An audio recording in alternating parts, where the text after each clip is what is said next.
Hello, Cormy. Magandang gabi po sa inyong lahat. Mayroon po tayong parcel na dumating from LBC. So, buksan na po natin, Cormy, yung item. Okay.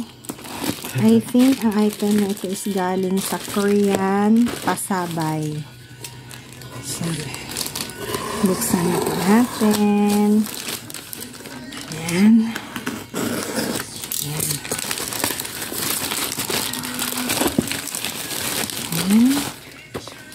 Okay, so eto na po, isang maliit na airmail. So bubuksan na po natin yung item. Morning.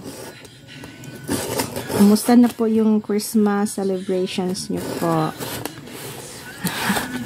Malapit na po magtatapos ang 2023, so 2024 na, no? Mayroon na ba kayong mga Christmas na tawag nito, resolutions, mga pagbabago natin sa 2024? So ito, box natin.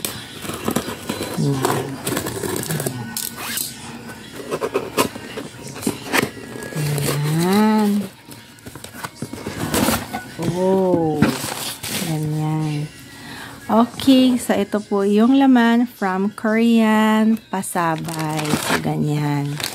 So, isa-isahin po nating buksan. Tingnan natin yung laman ng parcel.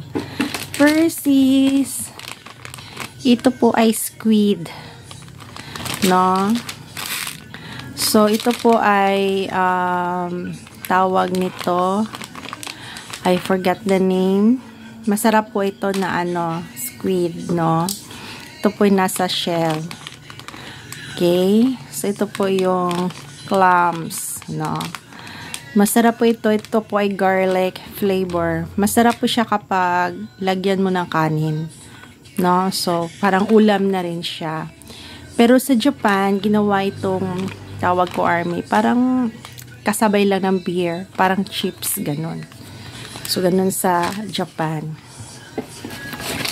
Another item is nainggan nyo kung bilihin yung KitKat orange flavor. Kasi sa atin, di ba ko army, wala tayong KitKat na orange flavor. Sa atin is only chocolate. Di ba? So, hindi ko pa natubukan yung orange. Bihira lang. So, nag-opportunity ako na nag-mine. Maliliit lang ito na KitKat. So, ganito po yon. Tapos, orange flavor yung filling niya. So, ganun po. So, ayan. KitKat orange flavor. So, it only Japan. No? Japan lang din to. Okay. Next is ito ang Hello Kitty na pang sa buhok. No? Official po ito from Sanrio. So, ayan po. Ang cute, di ba? Ang cute ng kasi may mga ganito po ako, army. Pwede mo rin siyang gawing mini bracelet, no? Sa cute. Ginawa ko kasi nagkicutean talaga ako sa yung pang hair tie. Hair tie po ito, ganyan po. Ganyan. So, hair tie. Nagustuhan ko kasi Hello Kitty. Ganyan. Sinel na ito, kaya nag-go na ako. Bumili na ako ng Hello Kitty. Okay, so another parcel is, yun yung nakalimutan ko, hindi ko pala na-mine yung white chocolate flavor, no, white chocolate cocoa. Ito ay made in Japan din. Ayan po, Japan. So, ayan. So, masarap po itong white chocolate. No, meron ako nitong bittersweet at saka yung milk. Tapos, ang hindi ko nabili yung white chocolate. Tapos, the last but not the least is ito pong BT21 makeup. No? Mila color. So, nagustuhan ko. Ito ay Thai. Parang Thailand ito. Na Mila color na BT21. I don't know if official siya. ang nagustuhan ko kasi meron siyang eyeshadow, blusher, lipstick, and highlighter na. So, yun yung favorite ko, si Koy.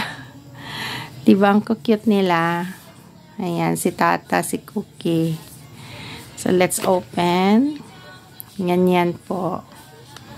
Tapos, anyan. O, diba? Meron na po siyang mga colors. Ganyan. Ang gaganda po ng mga variety of colors niya, no, sa eyeshadow. Tapos, ito naman po ang sa lipstick. Oh, 'di ba? Ang cute ng color ng mga lipstick. Ayan, kung nakita nyo, oh. 'Di ba bonggang-bongga? Magbili na lang ako ng pang sa lipstick, 'di ba? Tapos mayroon pa silang mga blush on. Eto, magpili ka ng color na ganito or ganito or ganito ba. So, maganda po. Ang cute kasi may nakalagay pa na BT21. Tapos, with mirror. So, ang ganda-ganda po ko, Army. No, ang item. Ito po ay BT21 makeup. So, nako, pinag-aagawan to during live selling. So, ayan po, ang ganda. Sarado mo lang siya ng ganyan. Ayan. Kasi may eyeshadow, blusher, highlighter, at saka lipstick na rin siya. So, ito po ay Mila Color Makeup Carton made by BT21. So, ang ganda po. Ganyan po. Ganyan. Talaga nag-aagawan kami nito. Thank God, nakakuha ako ng isa. Gukit ko kasi, diba, nandito na pagbuksan mo, ganun na. Diba? So, ito po lahat ko, Army. Yung mga na-mine ko. Kaunti lang po sila ko, Army. But then, maganda po. Kasi hindi pa ako nakapag-try ng KitKat orange flavor. Meron akong strawberry. Tapos, may makeup pa ako. White chocolate. Tapos, ito yung seafood na parang pika-pika at saka of course yung hair tie. So yun po lahat ko, Army. See you again for my next vlog. Please like and subscribe po my channel sa hindi pa po nakapag-subscribe, and those na nakapag-subscribe, maraming salamat po. Again, Merry Christmas and Happy New Year ko, Army. Barahe!